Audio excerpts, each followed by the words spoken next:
Купуваат ли време здравствените власти за да не се забележи дупката бидејќи нема доволно вакцини во Македонија? Од денеска двојно се намалени термините во вакциналните пунктови.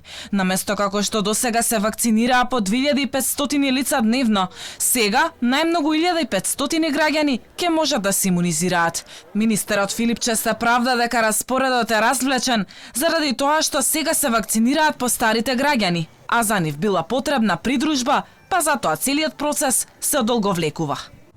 Ова е план кој што го направивме за да значи почеток на процесот на имунизација и започнавме со некаде околу 700 до 800 термини во денот само во пунктовите без салата Борис Трајковски, а сега во тие пунктови се одвива вакцинација со динамика од околу 1500 на ден.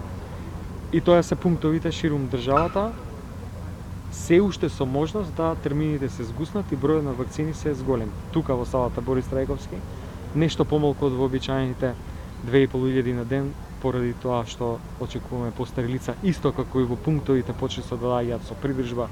И покрај тоа што Македонија има проблем со вакцини, сепак нема да нарачува од Српскиот институт Торлак, каде почна производството на вакцината Спутник В. Според Филипче немало потреба од нови нарачки. Сме имале доволно.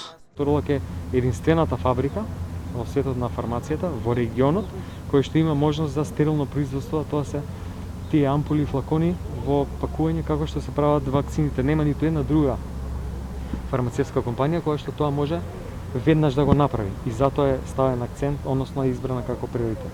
За сега нема да направиме нарачки. За сега нема потреба согласно дозите кои што се веќе во план.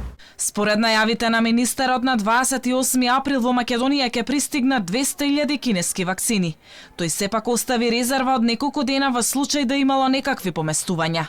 Повтори дека на 19 и 26 април ќе стигнат по 10.000 вакцини на Pfizer преку директниот договор, а преку Ковакс се очекуваат 76.000 дози на AstraZeneca при крајот на месецов.